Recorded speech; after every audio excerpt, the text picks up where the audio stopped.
નમસ્કાર, દિવસભરના તમામ મુખ્ય સમાચારના અંતિમ અપડેટ સાથે હું ચિરાગ 10 સુધીમાં આપનું સ્વાગત છે। અલગ અલગ 4 મહત્વપૂર્ણ મુદ્દાની વાત કરીશું, પરંતુ એક સૌથી મોટા સમાચાર મળી રહ્યા છે મહારાષ્ટ્રથી। મહારાષ્ટ્રની સરકારે લીધો છે એક મહત્વપૂર્ણ નિર્ણય।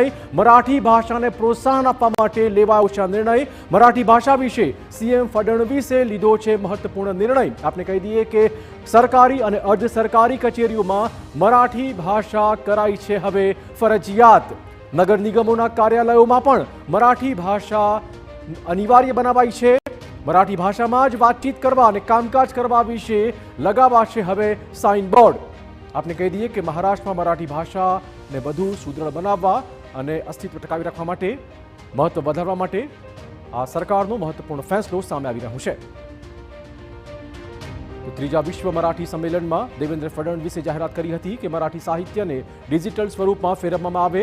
મરાઠી સાહિત્યને ડિજિટાઇઝ કરવાથી નવી પેઢી સુધી તેને પહોંચાડી શકાશે। મરાઠી ભાષા વિભાગને એઆઈ આધારિત ભાષા મોડેલ વિકસાવવાનો પણ ફડણવીસે આદેશ કર્યો છે। મરાઠી ભાષાને વિદેશમાં ઓળખ મળે તે માટે આંતરરાષ્ટ્રીય સ્તરે મરાઠી સંમેલનનું પણ આયોજન કરાશે, જે માટે અલગ અલગ દેશોમાં ચાલતા મરાઠી મંડળો સાથે ચર્ચા વિચારણા પણ સરકાર હાથ ધરશે।